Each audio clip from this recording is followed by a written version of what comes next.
Even the earliest Bible writers knew about the dual nature of human beings, and modern-day scientists continue to confirm it. On the one hand, we have an irresistible urge to care for one another. On the other, an equally irresistible urge to survive. These days, somehow, something appears to continually trigger the defensive instincts more than the nurturing ones. It looks like people increasingly see the world as hostile. They're constantly in survival mode, reacting to the world instead of enjoying life. They're concerned about jobs, grocery bills, war, and the cost of housing.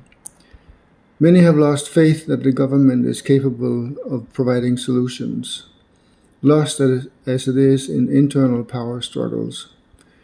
And so it was in the time of Jesus. Jesus saw that the state of affairs back then only lead to more destruction and suffering. He didn't get that out of thin air, though. No, he got it from the ancient scriptures. He understood that love, not power and dominance, is the secret ingredient to abundant life. A new commandment I give you: love one another.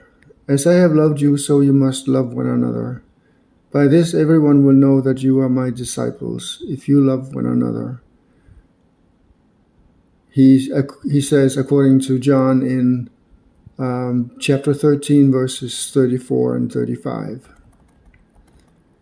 Clearly, the disciples struggled to understand what he was saying, but somehow, for a brief moment, the early church managed to create a place where a small group of people could live without fear, free from domination and power.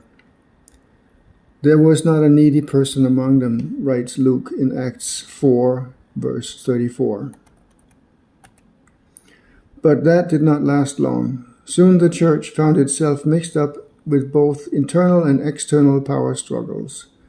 Some of the early church leaders withdrew to the desert and formed new communities there. While their voices were weak and small, their impact has been profound. Some of these early monastic orders are still around to this day. Today we talk about them in terms of intentional communities, small groups of people trying to live the way of Jesus.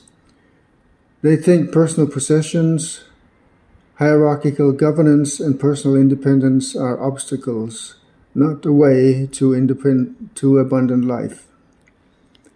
Our words may not be able to convince the world, but we hope our actions can. We hope intentional Christian communities make sense to an increasingly lost and rootless generation of young people.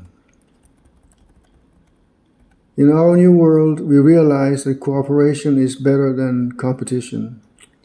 We can do more together than we can apart. We depend on each other, so we care for one another. We do not claim our possessions as our own. Everything belongs to God. Our leaders are servants, not rulers.